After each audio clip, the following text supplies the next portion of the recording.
ये सेटअप है, ये 2 दिन में खाली रंग रोगन हुआ है। हम झारखंड मुक्ति मोर्चा से 35 साल मेरा हो गया पार्टी में। ये लोग सब तमाशा करने वाले लोग हैं। ये लोग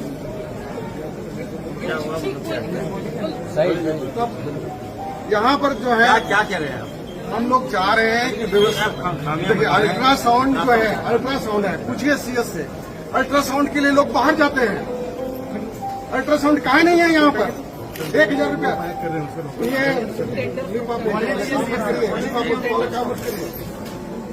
अच्छा। उसके बाद है कि दवा वगैरह का जो डिस्ट्रीब्यूशन होता है सही तरीके से नहीं होता है। गलत बात है। नहीं, मैं खुद आया था यहाँ इलाज कराने।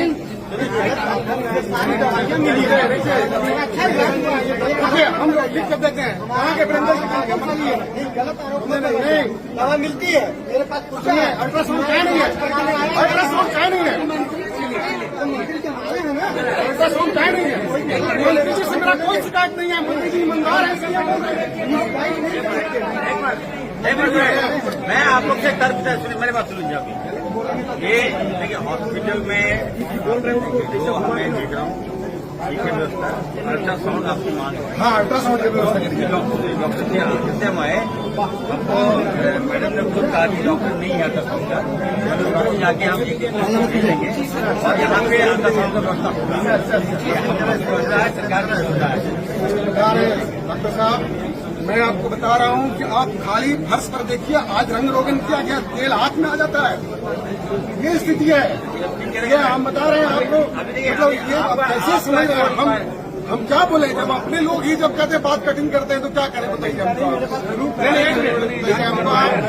अच्छा, एक बात, हमारा एक बात मानिए, सब कुछ ठीक है, आपका स्वीकार है हमको। आपका हम लोग सुधार क्या पीछे रखते हैं? सरकार की बुनियाद पर आए हैं।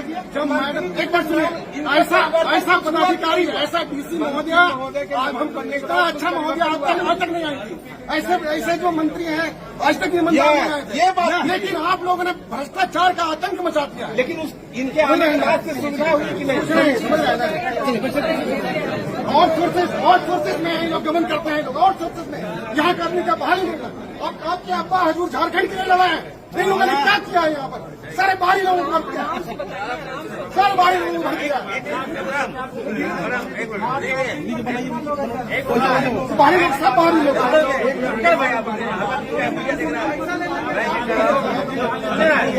मीडिया लोग देख रहे हैं भाई बाहरी है कि नहीं?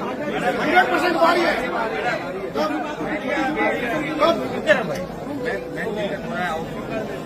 सर आउटसोर्सिंग का भी है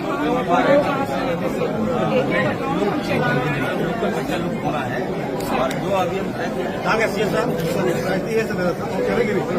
मैडम आप थोड़ा सा काम कर लीजिए, कितना रिक्वायरमेंट है हमारे पास, कितने बच्चों को लेंगे हम?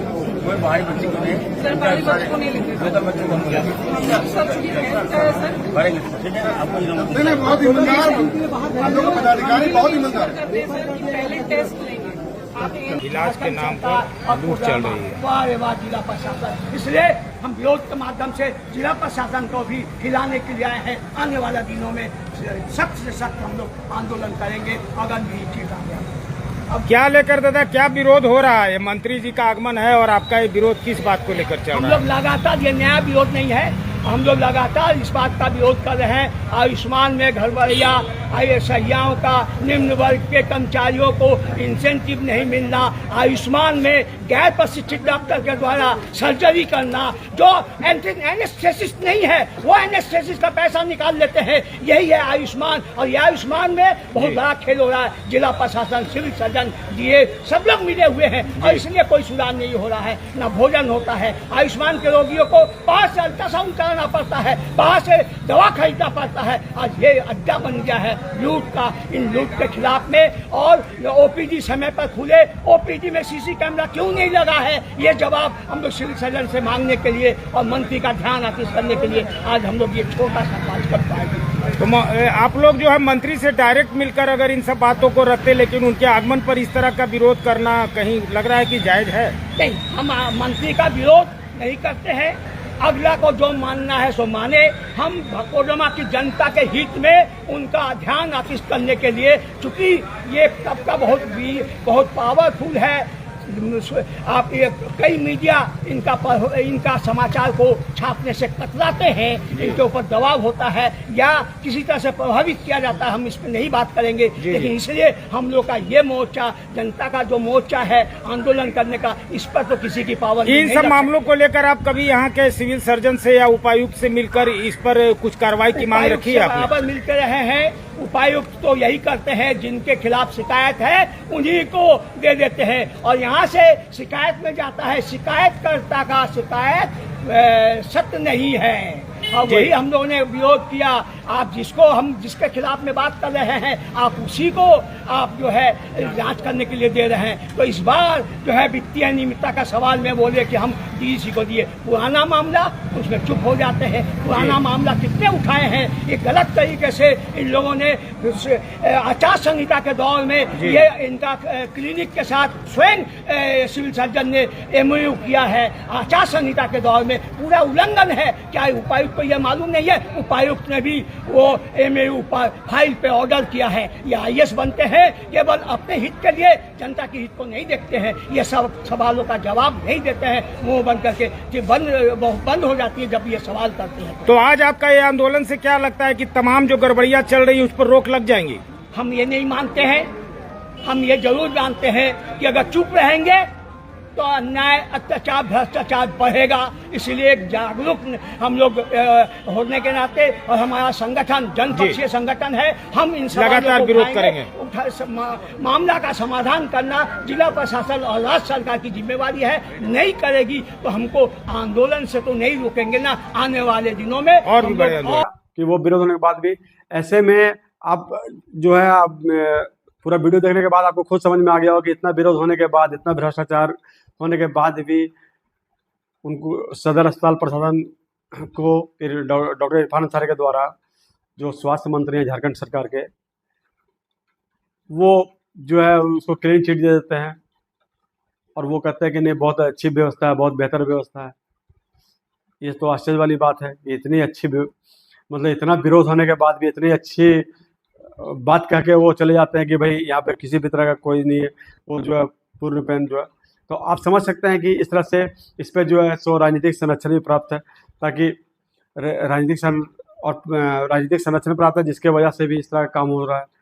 अब हम बात करते हैं 17 मई 2025 को। 17 मई 2025 को डॉक्टर सौरभ के यहाँ पुलिस बल उनके घर पहुँच जाता है। क्यों पहुंच जाता है? तो उनकी मानसिक स्थिति ठीक नहीं है, तो मेडिकल टीम का गठन हुआ है और मेडिकल टीम का गठन हुआ है, जिसके बाद जो है मेडिकल टीम के गठन होने के बाद जो उनका मानसिक जांच किया जाएगा कि वो मानसिक रूप से बीमार तो नहीं है, उसकी जांच की जाएगी। भैया अब आप सोचने वाली बात है कि मानसिक रूप से वो बीमार है कि नहीं है, इसके जाँच करने वाले आप कौन होते हैं? आपको किसी ने कंप्लेन दिया क्या? उनके घर वाले ने आपसे कहा कि डॉक्टर सौरभ की मानसिक स्थिति ठीक नहीं है, आपको जो है मेडिकल टीम गठन करने की जरूरत है।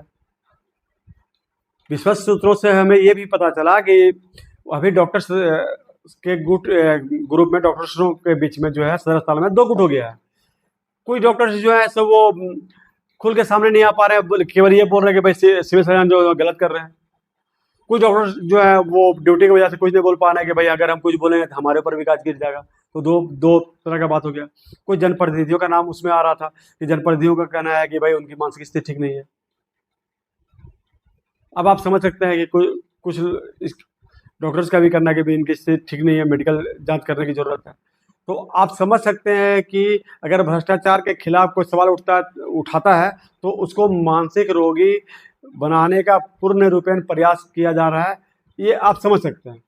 अब सबसे मजेदार बात यह है कि सरकारी तंत्र में जो है कि कितना स्पीडली काम होता है, कितना तेजी से काम होता है, ये आपसे और हमसे छिपा हुआ नहीं है।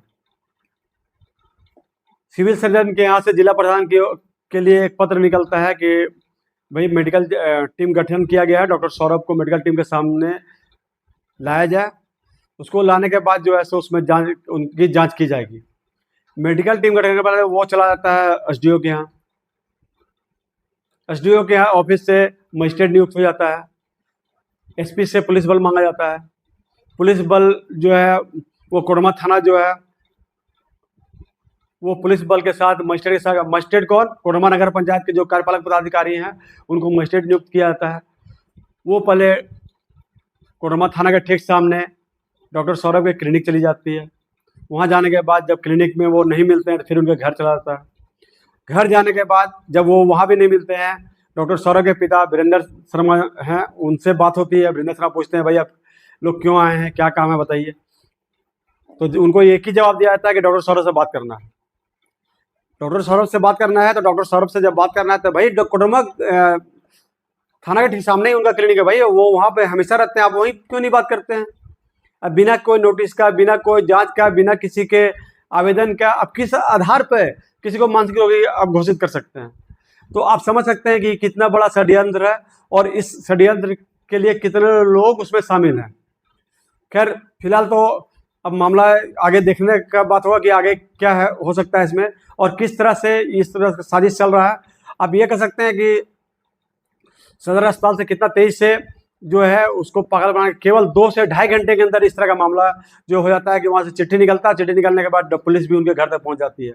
अगर पूरा प्रशासन अगर जो है इस तरह का तेजी से काम करने लगे, सरकारी विभाग अगर इस तेजी से काम करने लगे तो हमारा देश कहाँ से कहाँ पहुँच जाएगा। लेकिन केवल एक व्यक्ति को लेकर, केवल व्यक्तिगत रंजिश को लेकर इस तरह की कार्रवाई करना समझ से परे है। चलिए पहले हम आपको सुनवाते हैं डॉक्टर सौरभ के पिता वीरेंद्र शर्मा जी को कि वो अपने पुत्र को लेकर क्या कहते हैं। मैंने उनके जो मजिस्ट्रेट थे उनसे बात किया कि भाई आप क्यों आए हैं, क्या आपका मंशा है, कोई आपके पास वारंट है या कोई आपके पास नोटिस है तो आप नोटिस हमको दीजिए। हाँ, उन्होंने कहा कि नहीं हमको उनसे मिलना है, बात करना है। हमके बात करने के लिए तो 12 घंटा आपके थाना के सामने में ही बैठते हैं, आप वहाँ क्यों नहीं बात करते, घर आने का क्या जरूरत था। तो उन्होंने बोला कोई बात नहीं है, हम लोग के ऊपर भी प्रेशर रहता है। हाँ, तो ये बात बोला गया उनको और उन्होंने फिर कुछ बातचीत किया नहीं, फिर वापस चले गए। किस थाना के लोग थे? थाना था आपको तिलिया थाना के लोग थे और इनके जो कोडरमा थाना थे, कोडरमा थाना में जो इनका स्टाफ था, इन स्टाफ को बाय जबरदस्ती पकड़ कर घर दिखाने के लिए पकड़ के ले आए थे तिलिया थाना और फिर तिलिया थाना से भी प्रभारी और पुलिस आए थे इनके साथ में और उस लड़के को बोला कि घर दिखाओ। हाँ, तो ऐसा तो कोई हम लोग क्रिमिनल बैकग्राउंड के तो नहीं है, आज तक कोई दाग हम लोग के ऊपर नहीं है। तो ये हमें, हमारे परिवार को हमें बहुत ठेस लगी कि समाज में हमारा क्या प्रतिष्ठा रहेगा। तो ये बहुत गलत बात है और ये गैर कानून है।